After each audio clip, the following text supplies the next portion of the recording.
Hai, Assalamualaikum warahmatullahi wabarakatuh. Perkenalkan saya Megi Lisa Gustina dengan NIM 21041111560. Saya dari jurusan Manajemen Sumber Daya Perairan Fakultas Perikanan dan Ilmu Kelautan Universitas Riau dengan asisten dosen Kak Abdini Ulfa. Di sini saya akan menjelaskan tentang praktikum modul yang pertama, yaitu pengukuran parameter kualitas air. Baiklah, yang pertama saya akan mengukur parameter fisika yaitu suhu dengan menggunakan alat termometer yang di ujung pangkalnya telah diikat oleh tali. Yang pertama kita lakukan adalah mencelupkan termometer ke dalam permukaan perairan. Setelah itu kita menunggu beberapa menit sampai termometer menunjukkan angka konstan. Setelah menunggu beberapa menit, termometer menunjukkan angka konstan yaitu 32 derajat Celcius. Berarti suhu pada perairan ini adalah 32 derajat Celcius. Yang kedua yaitu mengukur kecerahan air dengan menggunakan alat Cesidex. Nah, hal pertama yang kita lakukan itu adalah mencelupkan Cesidex ke dalam air hingga Cesidex tidak terlihat. Setelah Cesidex tidak terlihat, tandailah tongkat Cesidex dengan menggunakan pena. Nah, hal inilah yang disebut dengan jarak hilang.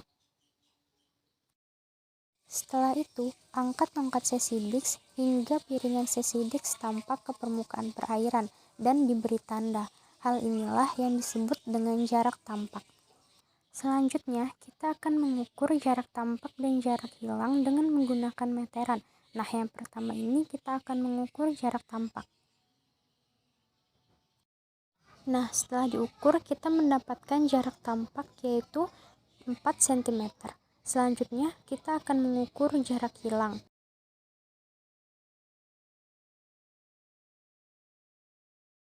Nah, setelah diukur, jarak hilang yang kita dapat yaitu 10 cm.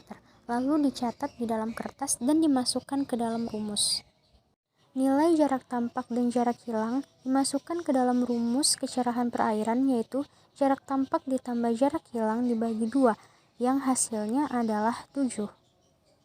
Selanjutnya mengukur kekeruhan air dengan menggunakan alat turbidimeter. Nah, alat yang kita gunakan yaitu turbidimeter merek Hana Instrument. Alat selanjutnya ada tisu gulung, kuvet, dan air sampel. Sebelum menggunakan turbidimeter, ada baiknya kita mengkalibrasi dulu alat tersebut. Lalu kita tekan tombol on hingga muncul garis-garis yang akan tertera pada layar. Nah, turbidimeter siap digunakan. Selanjutnya, masukkan air sampel ke dalam kuvet dengan ukuran atau takaran yang telah ditentukan.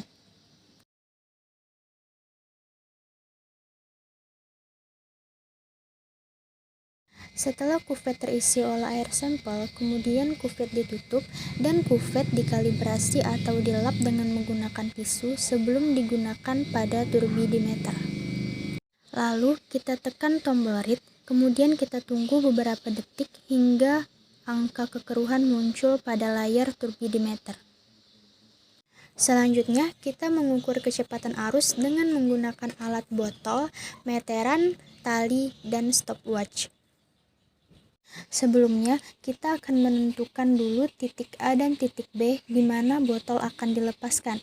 Kemudian kita melepaskan botol sesuai dengan perhitungan pada stopwatch.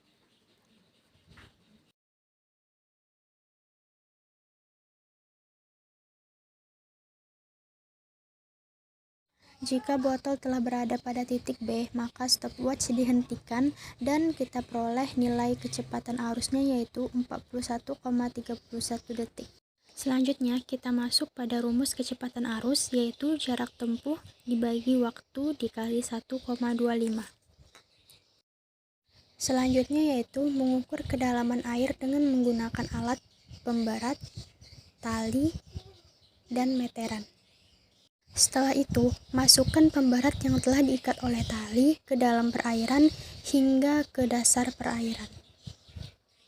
Setelah pemberat sampai ke dasar perairan, maka tali diberi tanda agar dapat diukur dengan menggunakan meteran. Baiklah, setelah itu mengukur panjang tali yang telah diberi tanda hingga sampai ke pemberat. Kemudian catatlah nilai kedalaman perairan. Yang kedua, yaitu mengukur parameter kimia. Yang pertama, pH air dengan menggunakan alat pH indikator dan kertas lakmus. Selanjutnya, celupkan kertas lakmus ke dalam perairan dan tunggu hingga beberapa menit. Setelah beberapa menit, angkat kertas lakmus lalu kibas-kibaskan. Selanjutnya, kertas lakmus yang telah dicelupkan tadi dibandingkan dengan warna yang terdapat pada kotak standar indikator pH, lalu dicatat hasilnya. Parameter kimia selanjutnya yaitu oksigen terlarut. Nah, hal yang pertama kita lakukan itu adalah mengambil air sampel yang akan dimasukkan ke dalam botol BOD. Usahakan dalam mengambil air sampel tidak mengalami bubbling atau gelembung udara. Baiklah, tahapan selanjutnya yaitu menambahkan 2 ml larutan MnSO4 dan 2 ml NaOH-KI ke dalam air sampel hingga terbentuk endapan berwarna coklat.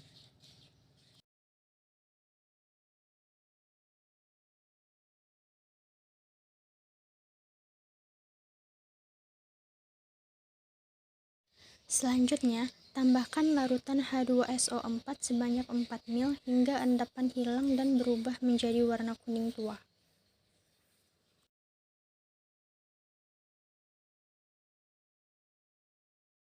Selanjutnya, pindahkan larutan ke dalam Erlenmeyer sebanyak 50 ml. Kemudian tambahkan 1-2 tetes larutan amilum hingga terbentuk warna biru atau gelap.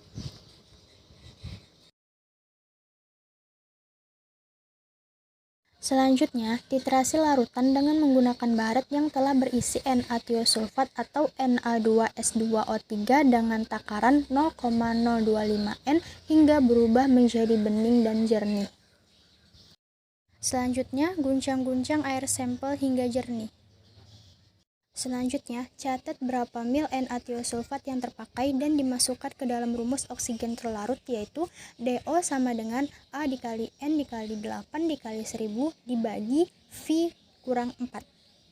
Yang terakhir yaitu mengukur karbon dioksida bebas atau CO2 dengan menggunakan alat air sampel, larutan penolphthalin, larutan Na2CO3, dan Erlenmeyer.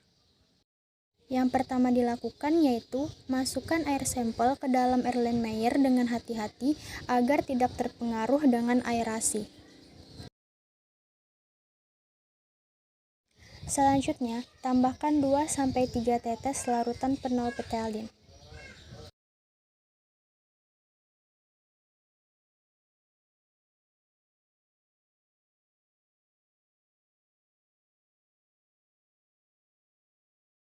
Jika tidak muncul warna pink, maka titrasi bisa dilakukan. Namun sebaliknya, jika tidak ada perubahan warna, maka titrasi dapat dilakukan dengan menggunakan larutan Na2CO3 hingga larutan berubah menjadi warna pink.